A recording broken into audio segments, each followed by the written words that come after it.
नमस्कार दोस्तों, स्वागत है आप सभी का एक बार फिर से हमारे चैनल पर। और आज हम शुरू करने वाले हैं क्या टेंस। ये जो क्लासें ली जा रही है यूपी बोर्ड 2024 को नजर में रखते हुए हाई स्कूल और इंटरमीडिएट वाले बच्चों के लिए क्या है शुरू की गई है। ठीक है, तो यहाँ से आज क्या है हम टेंस शुरू करने वाले हैं। इससे पहले हमने थोड़ा सा ग्रामर का जो बेसिक हमें जानना चाहिए वो हमने अपलोड कर दिया है। अगर आपने नहीं देखा है तो चैनल पर जाकर देख सकते हैं। ठीक है, तो सबसे पहले आज हम टेंस की बात करेंगे और टेंस को हम क्या कहते हैं, काल कहते हैं हिंदी में। ठीक है, टेंस को हम हिंदी में क्या कहते हैं, काल कहते हैं। समय से कभी कभी क्या हम इसे रिलेट करते हैं, समय से रिलेट करते हैं, लेकिन ये समय होता नहीं है क्योंकि समय में इसमें थोड़ा अंतर होता है। ये जो होता है ये ग्रामेटिकल रूप में है और ये क्या है, ये यूनिवर्सल रूप में है। ठीक है, ये यूनिवर्सल रूप होता है और ये क्या है, ग्रामर के रूप में हम क्या है इसे पढ़ते हैं। तो इनमें थोड़ा सा ये डिफरेंस होता है। तो हम इसे समय तो नहीं कहेंगे, फिर तो समय आप इसे ना कहें। इसका मतलब क्या होता है, इसका मतलब होता है काल। और काल होते हैं तीन प्रकार के। कितने प्रकार के? तीन प्रकार के होते हैं। तीन प्रकार के हम क्या है टेंस पढ़ते हैं। सबसे पहला है प्रेजेंट टेंस, उसके बाद है पास्ट टेंस और तीसरे नंबर पर होता है फ्यूचर टेंस। फ्यूचर टेंस, ठीक है। अगर हम हिंदी में बात करें तो वर्तमान काल,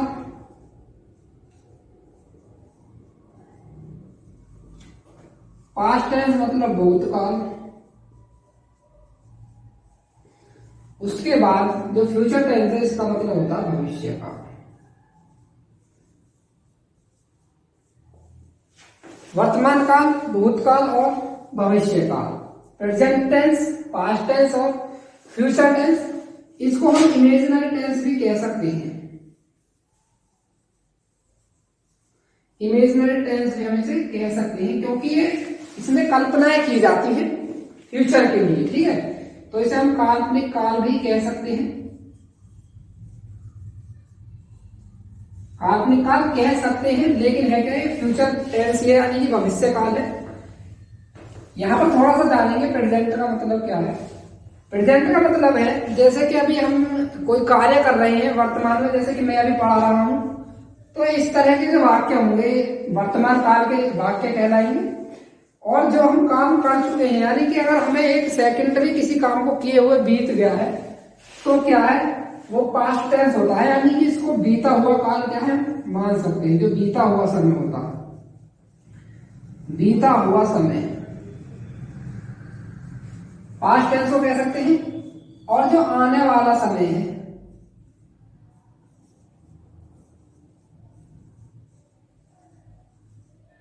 उसको क्या कहते हैं, उसे हम फ्यूचर टेंस कहते हैं। इसके बाद अगर हम इसके पहचान की बात करते हैं तो इसके वाक्यों में है मतलब ऐसे शब्द आपको देखने के लिए मिलेंगे जिससे वर्तमान प्रदर्शित हो। ठीक है, उसके बाद जो पास्ट टेंस है इसमें आपको था मिलेगा, थी, थे, यानी कि था थी। जैसे आपको लग रहा होगा कि यह समय बीता हुआ है और क्या है बीते हुए समय की बात की जा रही है, तो इस तरह के शब्द आपको देखने को मिल सकते हैं पास्ट टेंस में। उसके बाद है फ्यूचर टेंस और इसमें आपको गा, गी और गे इस तरह के शब्द आपको क्या है देखने के लिए मिलेंगे सेंटेंस के लास्ट में। तो अभी क्या हमने पढ़ा है present tense, past tense, future tense, यानी कि टेंस के प्रकार पढ़े हैं। बेसिकली टेंस की अगर हम बात करते हैं तो तीन प्रकार के होते हैं, लेकिन अगर हम टोटल बात करते हैं तो कितने होते हैं टेंस, 12 होते हैं। क्योंकि चार इसके, चार इसके, चार इसके, चार पार्ट्स होते हैं और उनको अगर हम कंबाइन करते हैं तो वे चारों को मिलाकर 12 हो जाते हैं। और उन चारों का यूज हम वर्तमान में भी करेंगे, पास्ट यानी कि भूतकाल में भी करेंगे और भविष्य काल में भी करेंगे। तो इस तरह से हम क्या है वे चारों जो पार्ट्स होंगे तीनों टेंस के साथ करेंगे और तीनों टेंस के साथ जब हम करेंगे तो कुल मिलाकर हमें 12 टेंस यहाँ पर पढ़नी है। ठीक है, तो ये वाला आप नोट कर सकते हैं या फिर इसका स्क्रीनशॉट लेकर अपने मोबाइल में रख सकते हैं। अभी मैं इनके पार्ट्स आपको बताता हूं, फिर उसके बाद चलते हैं कि हम पहले किस पार्ट को पढ़ेंगे और हम कहां से शुरू करेंगे। ये बात आप स्क्रीनशॉट ले सकते हैं। तो सबसे पहला जो पार्ट होता है वो होता है नंबर 1 यानी कि इंडेफिनिट। इंडेफिनिट। नंबर 2 पर होता है कॉन्टिन्यूअस। कंटिन्यूअस, ठीक है। उसके बाद तीसरा नंबर होता है परफेक्ट का, और चौथा नंबर होता है परफेक्ट कंटिन्यूअस। तो इस प्रकार से हम कह सकते हैं कि जो टेंस है तीन, उन तीनों के क्या है, ये 4-4 पार्ट्स होते हैं। अब हम यहां पर कह सकते हैं कि हम प्रेजेंट के साथ भी यूज करेंगे, पास्ट के साथ भी यूज करेंगे और फ्यूचर के साथ भी यूज करेंगे। कैसे करेंगे? Present indefinite tense, present continuous tense, present perfect tense, present perfect continuous tense, same as past के लिए, और इसी तरह से फ्यूचर के लिए भी। इस तरह से हम कह सकते हैं कि जो हमारे टेंस है टोटल, वो हमें क्या 12 टेंस पढ़ने होंगे। तो सबसे पहले जो हमें टेंस पढ़ना है वो है प्रेजेंट, और प्रेजेंट में भी हमें प्रेजेंट का पहला पार्ट यानी कि प्रेजेंट इंडेफिनिट टेंस आज पढ़ना है। तो हम ये टेंस आज क्या है अच्छे से पढ़ने वाले हैं, बढ़िया से क्लियर करेंगे। ये वाली चीज क्या है आप नोट कर सकते हैं, ठीक है। तो शुरू करेंगे हम प्रेजेंट इंडेफिनिट टेंस से। तो शुरू करते हैं प्रेजेंट इंडेफिनिट टेंस से। सबसे पहले एक टेंस में पढ़ने की जो जरूरत होती है हमें सबसे पहले जरूरत पड़ती है किसी टेंस को पढ़ने से पहले उसकी पहचान की, क्योंकि जब हम कोई भी चीज पढ़ रहे हैं तो उसको हमें पहचानना आना ही चाहिए, तभी हम उस पर क्या है काम कर पाएंगे। तो जो ये है प्रेजेंट टेंस यानी कि प्रेजेंट इंडेफिनिट टेंस है, इसमें जो पहचान है बहुत ज्यादा लंबी भी लिखवाई जाती है, लेकिन क्या मैं यहाँ पर लिखवाऊंगा बहुत कम और समझाने की ज्यादा कोशिश करूंगा। तो आप क्या थोड़ा कंसेप्ट को समझने की कोशिश करेंगे, ठीक है। देखो एक वाक्य होगा और वाक्य में क्या होगी, एक क्रिया होगी यानी कि एक वर्ब होगी, और उस क्रिया के अंत में या तो आपको ता है मिल सकता है, या ती है मिल सकता है, या फिर ते है मिल सकता है। मैं कह सकता हूं कि ता, ती, ते और उनके बाद है, हूं। इस तरह के शब्द क्या है आपको देखने को मिल सकते हैं प्रेजेंट इंडेफिनिट टेंस के अंदर। तो हम पहचानेंगे कि अगर इस तरह से किसी क्रिया के अंत में ये शब्द लगे हुए हैं और एक वाक्य हमको दिया गया है, तो हम क्या है बताएंगे कि वो किस टेंस का है। तो हम क्या है पहचान लेंगे। प्रेजेंट इंडेफिनिट टेंस के ही 2 वाक्य होते हैं जिनमें क्रिया के साथ ता है, ती है, ते है, इस तरह के शब्द आते हैं, ठीक है। उसके बाद जब हम सेंटेंस बनाने की ओर जाते हैं, टेंस के बाद क्या है हमें इसमें वाक्यों को क्या है विश्लेषण, इसमें वाक्यों का क्या है हमें ट्रांसलेशन करनी होती है, ठीक है।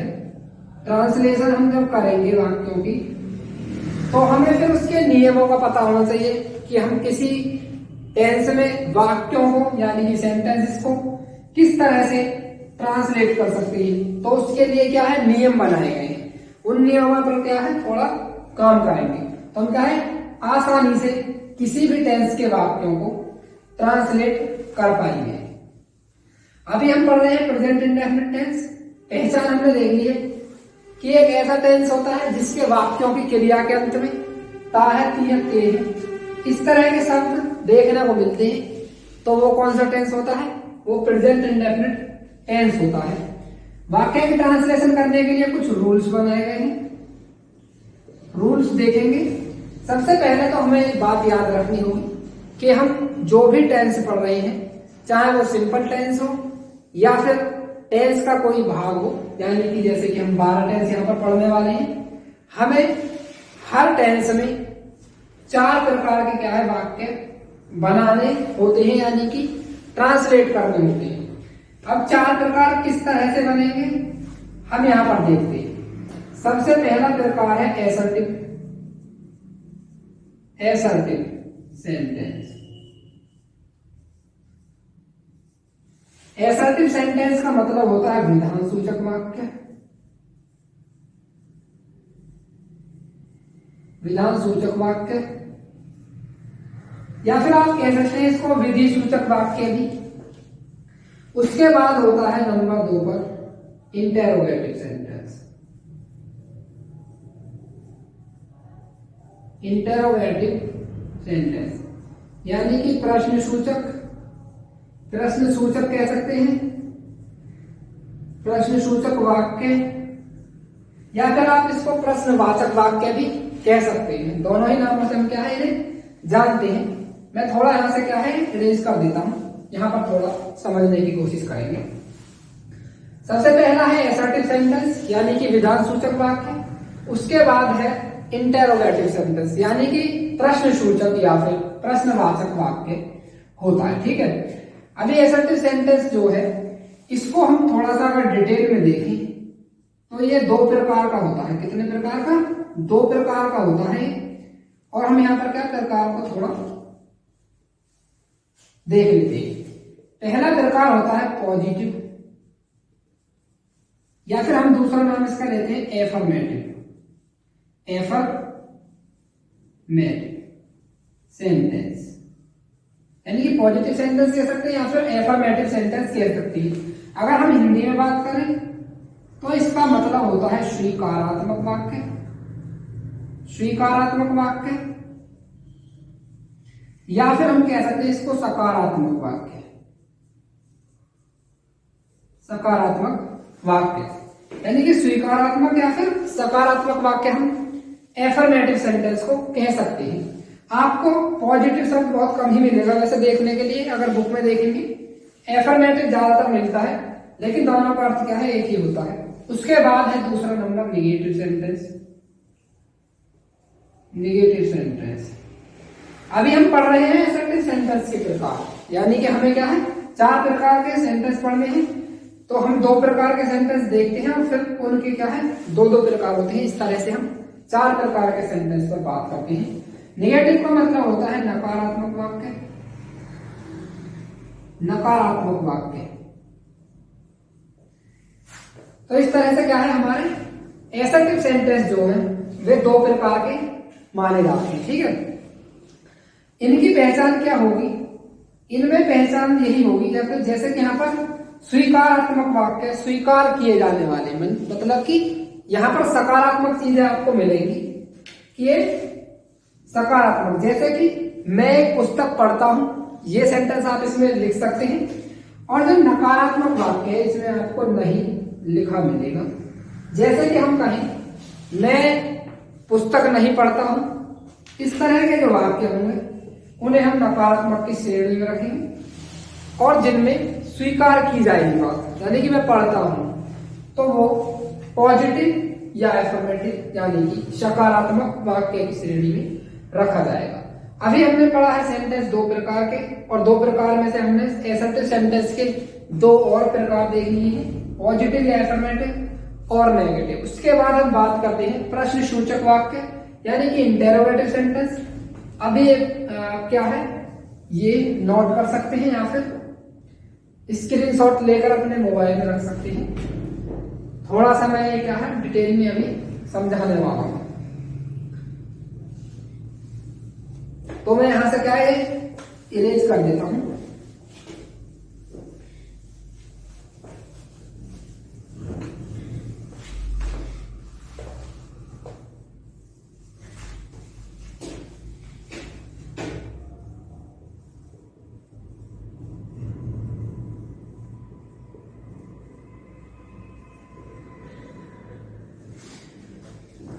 अब देखते हैं यहां पर, अब देखते हैं इंटेरोगेटिव सेंटेंस यानी कि प्रश्न सूचक वाक्य। प्रश्न सूचक वाक्य भी हमारे 2 ही प्रकार के होते हैं। अब इनको थोड़ा क्या है हम तमीज में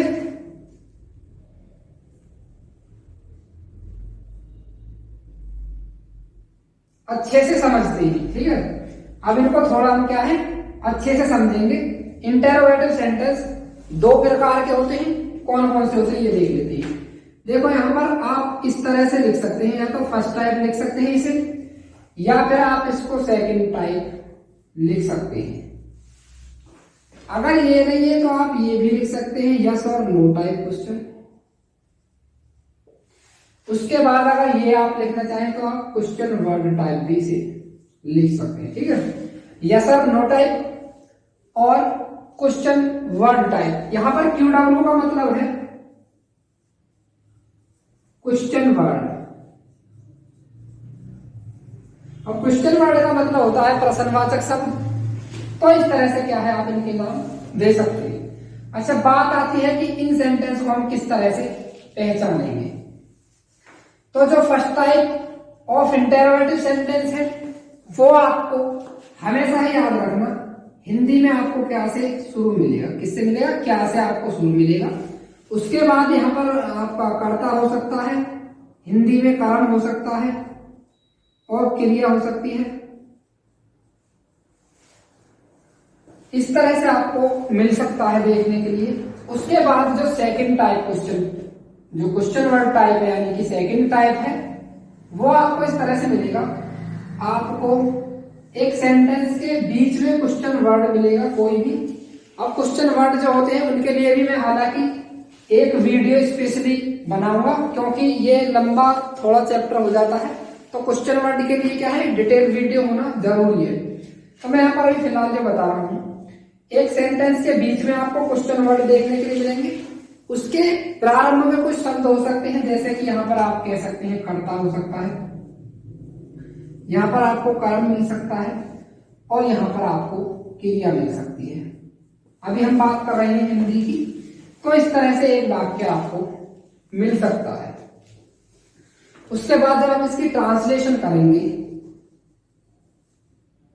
ट्रांसलेशन जब हम इसकी करेंगे तो आपको जो प्रारंभ में है वो हेल्पिंग वर्ब मिलेगी या फिर हेल्पिंग वर्ब आपको लगानी पड़ेगी जिस टेंस का भी आप वाक्य ट्रांसलेट कर रहे हैं। उसके बाद यहां पर आपको सब्जेक्ट लगाना होगा, उसके बाद वर्ब लगाएंगे, ऑब्जेक्ट लगाएंगे और अदर वर्ड लगाएंगे। और इनमें क्वेश्चन मार्क लगाना भी क्या है, अनिवार्य होता है, यानी कि क्वेश्चन मार्क हमें लगाना होगा। तो इस तरह से हम फर्स्ट टाइप को ट्रांसलेट करते हैं। सबसे पहले आप हेल्पिंग वर्ब लगाएंगे। यहाँ पर क्या शब्द आया है, क्या शब्द के लिए हम व्हाट का प्रयोग नहीं करेंगे, ये हमेशा याद रखेंगे।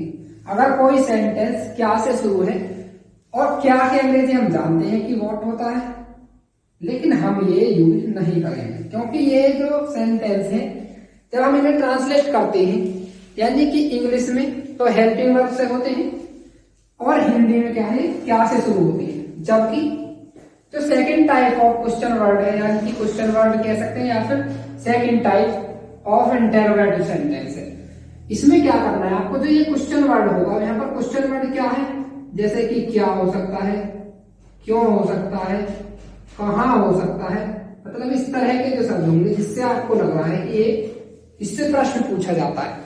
जिन शब्दों से क्वेश्चन पूछने की क्या है आपको सूचना मिली है, वाच्य कराएं वो आपको, उस चीज का बोध कराएं, तो आप समझेंगे कि ये क्या है, क्वेश्चन वर्ड है। तो आपको क्या करना है, सबसे पहले आप इसी क्वेश्चन वर्ड की अंग्रेजी लिखेंगे। अब इसके बाद आपको क्या है, हेल्पिंग वर्ब लिखना है। फिर यहाँ पर सब्जेक्ट लिखेंगे, सब्जेक्ट के बाद वर्ब लिखेंगे और फिर ऑब्जेक्ट, और फिर यहाँ पर आप अदर वर्ड लगाएंगे। अदर वर्ड के बाद आप क्वेश्चन मार्क लगाएंगे, ठीक है। क्वेश्चन मार्क का लगाना जरूरी होता है, क्योंकि इन्हीं से हमारी क्या है, सेंटेंस की पहचान होती है कि हम किस सेंटेंस के वाक्यों को ट्रांसलेट कर रहे हैं। अगर हम first type of interrogative translate कर रहे हैं तो ये स्ट्रक्चर काम करेगा। अगर हम इंटरोगेटिव सेकंड टाइप या फिर second type of interrogative sentence translate कर रहे हैं तो ये स्ट्रक्चर काम करेगा। अब बात करते हैं हम, अभी हमने क्या है, ये चीजें जानी है। अभी हमने जिस सेंस में हम वाक्य बनाएंगे उसके जो सेंटेंसेस होंगे इतने प्रकार पर आपको आधारित होंगे। अब एक क्वेश्चन ये भी हो सकता है कि क्या इंटरोगेटिव में भी नेगेटिव सेंटेंस हो सकता है, बिल्कुल हो सकता है।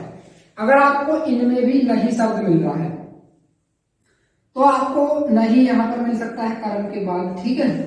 तो आपको फिर क्या करना है, अगर इसका भी आपको नेगेटिव मिलता है, अगर आपको इंटरोगेटिव का नेगेटिव सेंटेंस मिलता है तो आप सबसे पहले हेल्पिंग वर्ब ही लगाएंगे, उसके बाद सब्जेक्ट लगाएंगे और सब्जेक्ट के तुरंत बाद आपको नोट लगा देना है। फिर आप वर्ब लगाएंगे, ऑब्जेक्ट लगाएंगे और अदर वर्ड लगाएंगे और क्वेश्चन मार्क भी यहाँ पर लगाएंगे।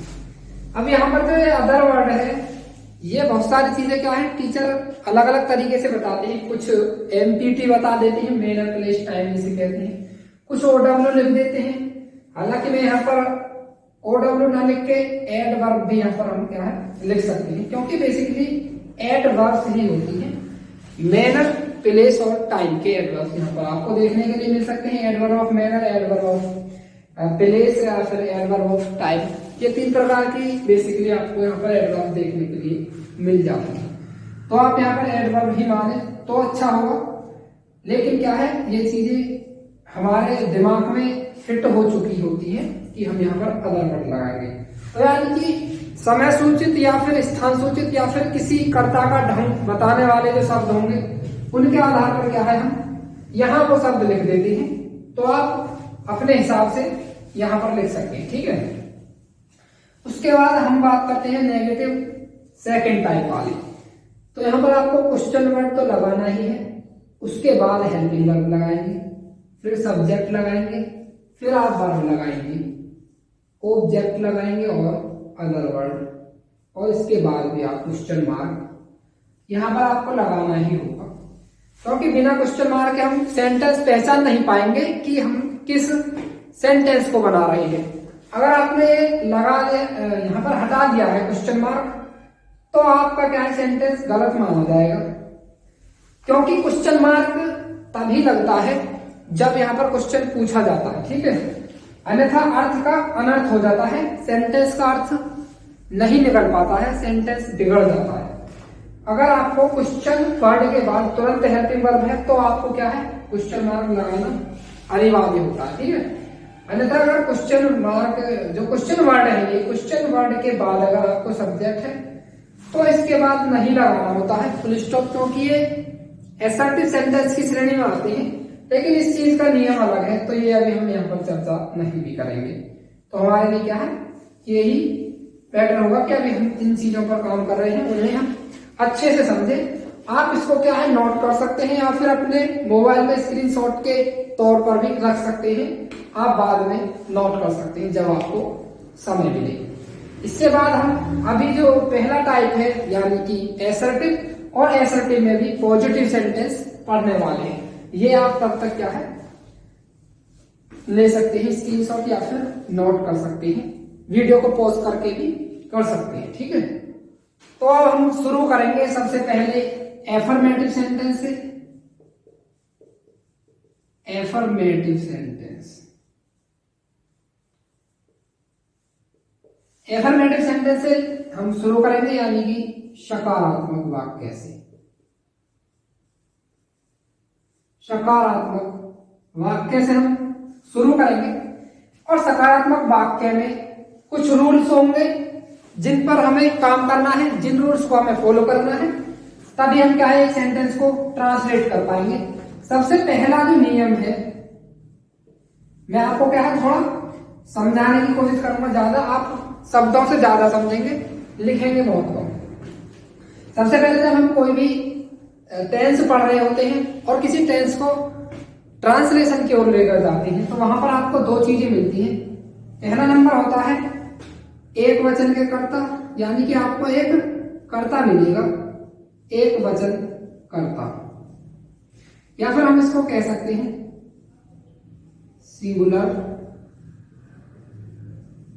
नंबर सब्जेक्ट, या फिर कह सकते हैं कि सब्जेक्ट ऑफ सिंगुलर नंबर, ठीक है। उसके बाद जो दूसरा नंबर है वो है बहुवचन के कर्ता, बहुवचन कर्ता, ठीक है। तो इसको आप कह सकते हैं कि प्लूरल नंबर सब्जेक्ट कह सकते हैं, प्लूरल नंबर सब्जेक्ट। थोड़ा सा क्या है मैं शॉर्ट में लिख देता हूं सब। तो सिंगुलर नंबर के सब्जेक्ट मिल सकते हैं और प्लूरल नंबर के सब्जेक्ट आपको मिल सकते हैं। यहाँ पर थोड़ी सी चीज समझेंगे, जो सिंगुलर नंबर के सब्जेक्ट होंगे वो होंगे जिनकी संख्या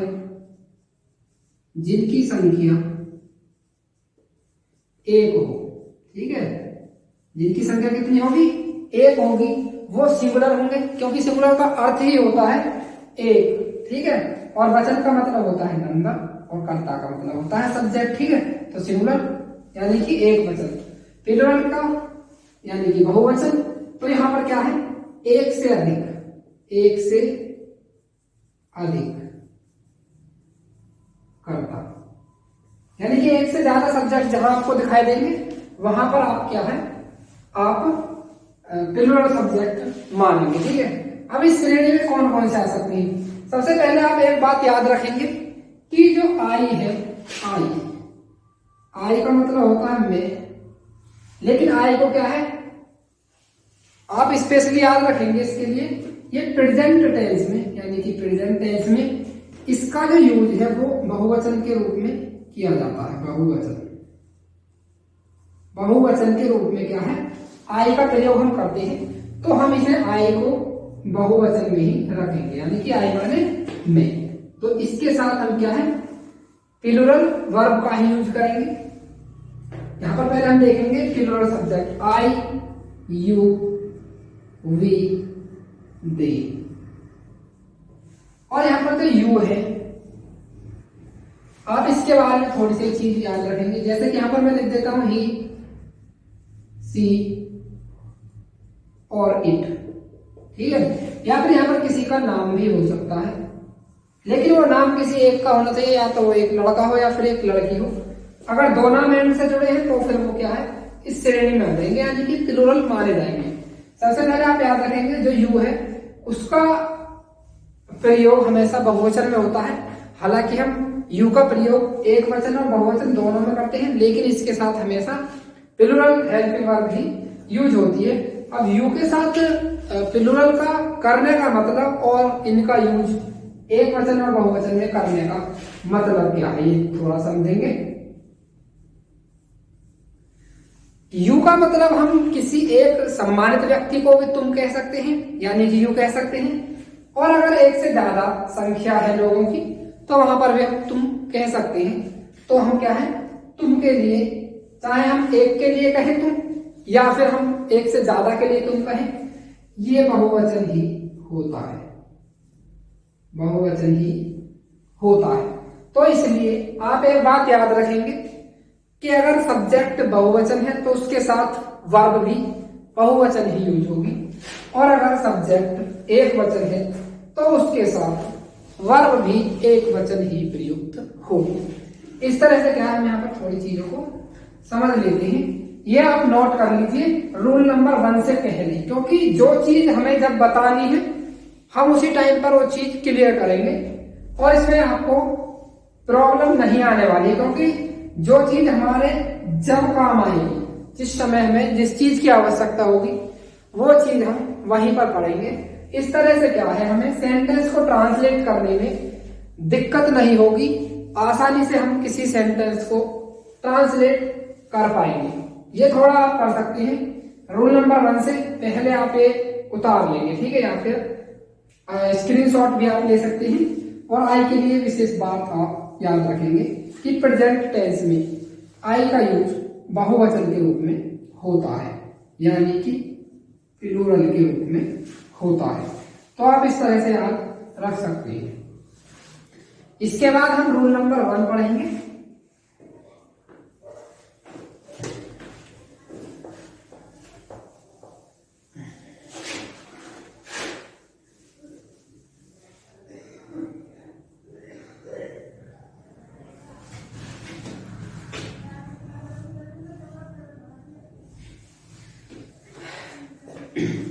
तो पढ़ते हैं हम रूल नंबर 1 एफर्मेटिव सेंटेंस का। सबसे पहले आप एक बात याद रखेंगे, अगर आपका कर्ता एक वचन है, आपका कर्ता एक वचन है, तो आप वर्ब में एस या ईएस लगाएंगे, ठीक है, लगाएंगे। लगाएंगे। ठीक है, तो आप क्या करेंगे, वर्ब में एस या ईएस लगाएंगे और वर्ब की भी किस फॉर्म में, फर्स्ट फॉर्म में आप लगाएंगे। ठीक है, यहाँ पर थोड़ा सा समझेंगे वर्ब में और वर्ब की फर्स्ट फॉर्म में क्या अंतर होता है। ठीक है, देखो ये जो वर्ब हमने लिखा है, वर्ब का जो रूप होता है वो टू प्लस वर्ब की फर्स्ट फॉर्म का होता है। ठीक है, वर्ब जो होती है हमारी वो टू प्लस वर्ब की फर्स्ट फॉर्म के रूप में होती है तब तक जब तक हम उसे किसी टेंस में यूज नहीं कर रहे हैं, और इसको हम नाम देते हैं इन्फिनिटिव। इन्फिनिटिव ठीक है, तो आप इन्फिनिटिव के नाम से याद रखेंगे कि टू प्लस वर्ब की फर्स्ट फॉर्म का जो यूज होता है या फिर टू प्लस वर्ब की फर्स्ट फॉर्म का जो रूप होता है वो इन्फिनिटिव का रूप होता है, और ये हम किसी टेंस में यूज नहीं करते हैं क्योंकि ये टेंस से अलग यूज होती है। ठीक है, तो हम टेंस में जो यूज करेंगे क्या करेंगे, वर्ब की फर्स्ट फॉर्म से शुरू करेंगे। और ये क्या है, आप थोड़ा ये अलग नोट करेंगे, ये मैंने क्या है बीच में बता दिया है, तो जहां पर जो चीजें जरूरी होंगी उनके लिए मैं क्या है वहां पर बताऊंगा।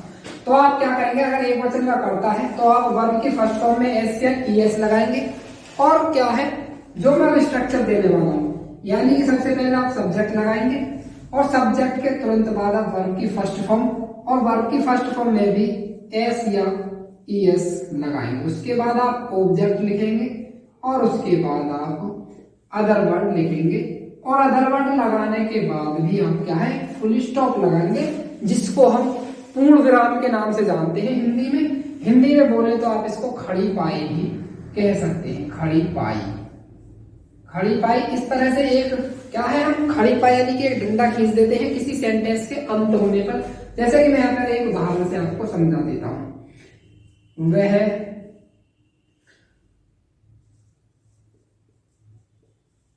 पुस्तक पढ़ता है।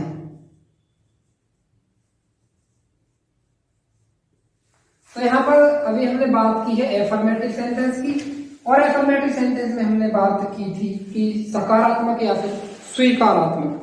यहां पर जो बात की रही है वो स्वीकारात्मक ही है कि वह पुस्तक पढ़ता है। अभी तो अभी हमने यहाँ पर क्या है, स्ट्रक्चर लिखी है इस सेंटेंस को ट्रांसलेट करने के लिए। इससे पहले हमें ज्ञान होना चाहिए कि हमारा सब्जेक्ट किस श्रेणी का है।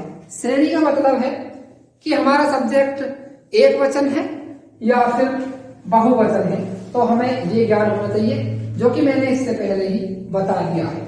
हमें पता है कि हमारा जो कर्ता है वो एक वचन का है, यानी कि वह, और वह के लिए हम अंग्रेजी यूज करते हैं ही। ठीक है, अब यहाँ पर एक बात याद रखेंगे, वह पढ़ता है से थोड़ा आप क्या है यहाँ पर जेंडर क्लैरिफाई करेंगे। वह पढ़ता है का मतलब है कि पढ़ता है आ रहा है तो कोई लड़का होगा। ठीक है, और अगर लड़के के लिए वह शब्द यूज किया गया है तो आप ही का ही यूज करेंगे। अगर यहाँ पर पढ़ती है होती तो वो लड़की होती, और लड़की के लिए हम सी का यूज करते हैं। ठीक है, तो ये थोड़ा याद रखेंगे। अभी यहाँ पर हम क्या है ही का ही प्रयोग करेंगे। अब जो यहाँ पर वर्ब होती है, यानी कि वर्ब होता है रीड। ठीक है, अब इन्होंने कहा है कि या तो हम एस लगाएं या फिर ईएस लगाएं, तो आप किस तरह से लगाएंगे, आप एस लगाएं या ईएस लगाएं, ये शब्द ही खुद हमें बता देता है। तो यहाँ पर हालांकि हमें एस लगाना है। एस या ईएस जोड़ने के भी नियम होते हैं, इनके भी रूल्स होते हैं, ये रूल्स भी मैं आपको पढ़ाऊंगा। तो आप फिलहाल इतना ही याद रखेंगे कि रीड में एस का यूज किया जाता है, यानी कि ही रीड्स, और पुस्तक पढ़ता है, बुक भी आप यहाँ पर लगा सकते हैं। ठीक है, ही रीड्स, बुक्स भी आप यहाँ पर लगा सकते हैं, लेकिन यहाँ पर बुक लगाना ही उचित होगा क्योंकि पुस्तक है यहाँ पर। अगर यहाँ पर पुस्तकें होता या फिर इससे पहले आप ए भी लगा सकते हैं। यहाँ पर क्या है, एक आर्टिकल ए भी आप लगा सकते हैं, क्योंकि यहाँ पर हम इस तरह से भी सेंटेंस मान सकते हैं कि वह एक पुस्तक पढ़ता है। अगर हम यहाँ पर बुक्स नहीं लगा रहे हैं तो आप यहाँ पर ए लगा सकते हैं।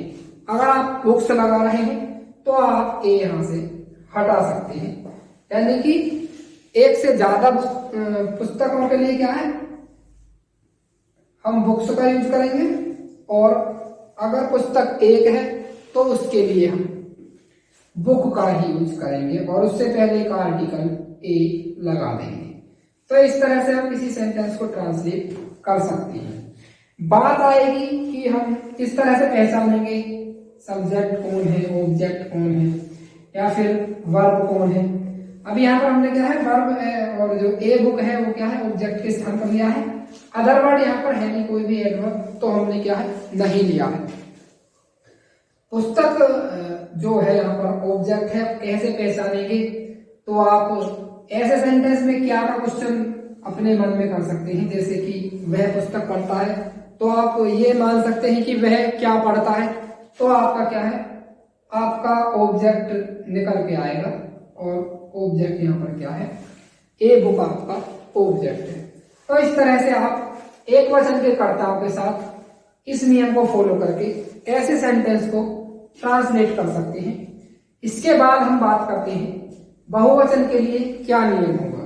तो ये जो नियम है एक वचन के लिए है, और हम रूल नंबर 2 देखेंगे कि रूल नंबर 2 यानी कि बहुवचन के कर्ताओं के साथ किस तरह से हम प्रयोग करेंगे नियम को। अब यहां पर हम रूल नंबर 2 की बात करने जा रहे हैं। तो यहां पर याद रखेंगे कि जो बहुवचन के कर्ता होंगे, बहुवचन के जो कर्ता होंगे, ठीक है, जैसे कि यू है, दे है, या फिर वी है, या फिर और भी हो सकते हैं, 2 नाम एंड से जुड़े हैं, या वो लड़का हो या लड़की हो। तो इस तरह के शब्द अगर आपको मिल रहे हैं तो इनके साथ आप सिर्फ वर्ब की फर्स्ट फॉर्म का प्रयोग करेंगे। क्या करेंगे, प्रयोग करेंगे, वर्ब की फर्स्ट फॉर्म का ही आप बस प्रयोग करेंगे। अगर बहुवचन के कर्ता है, यू भी दे है, या फिर 2 नाउन एंड से जुड़े हैं, तो आप उनके साथ भी क्या करेंगे, वर्ब की फर्स्ट फॉर्म यूज करेंगे। उसमें हम एस या एस नहीं लगाएंगे, उसमें हम क्या है, बेस फॉर्म इसको कहते हैं, या फिर वर्ब की फर्स्ट फॉर्म इसे हम कहते हैं। इसी का हम यूज करेंगे, जैसे कि हम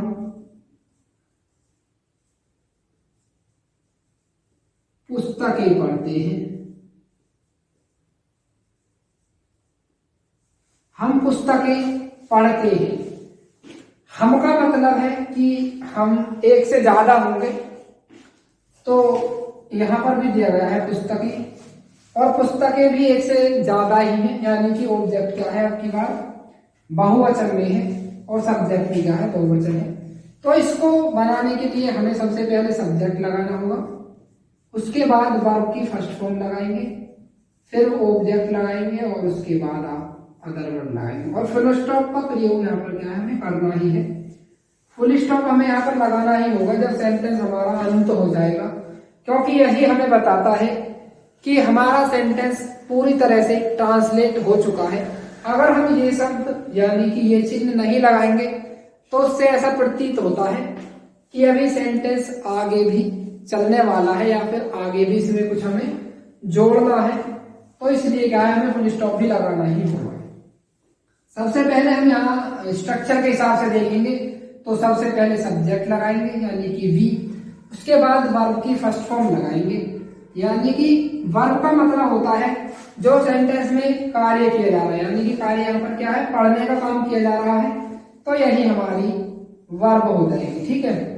उसके बाद यहाँ पर क्या है, पुस्तकें यानी कि बुक्स। इस तरह से आप किसी सेंटेंस को ट्रांसलेट कर सकते हैं, ये वाला स्ट्रक्चर फॉलो करके बहुवचन के साथ। तो आज का क्लास हम यहीं पर समाप्त करेंगे, क्योंकि क्लास ज्यादा हम अभी लंबा भी नहीं कर सकते हैं। तो अगला जो क्लास होगा उसमें हम पूरा अच्छे से क्लियर करेंगे, और सारी चीजों को बिल्कुल धैर्यपूर्वक पढ़ेंगे। ये बात आप नोट कर सकते हैं। अगर आपको वीडियो अच्छा लगा है तो वीडियो को लाइक करें, चैनल को सब्सक्राइब कर सकते हैं।